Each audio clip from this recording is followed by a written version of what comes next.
Putrajaya will unveil additional measures to reduce the food production costs to address rising food prices.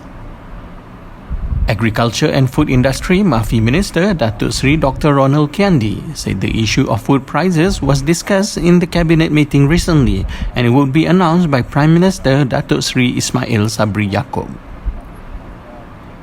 These measures include reviewing tariff in agro-food industries and also the use of crude palm oil in livestock productions.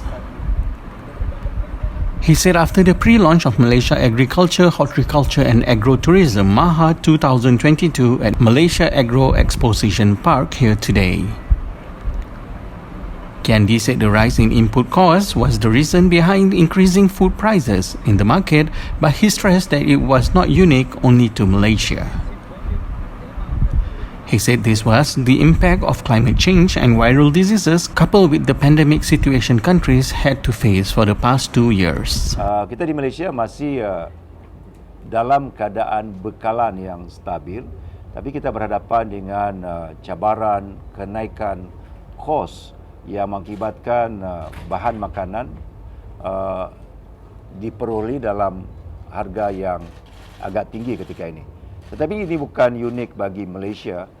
Semua negara berhadapan dengan kos input yang meningkat disebabkan oleh faktor-faktor dalaman dan luaran yang sedang berlaku di negara kita. Jadi kita di Malaysia meneliti kesan ini dan menangani kesan. Berbagai langkah telah diambil oleh kerajaan untuk mengurangkan kos input pengeluaran bahan makanan ini. Kita memberi subsidi kepada penternak ayam untuk memastikan pengguna mendapat bekalan ayam pada harga yang rendah. Semalam kita juga mengambil beberapa langkah tambahan untuk mengurangkan kos pengeluaran bahan makanan ini, termasuk melihat tarif terhadap dalam sektor agro makanan yang perlu dikaji semula oleh jabatan dan kementerian tertentu.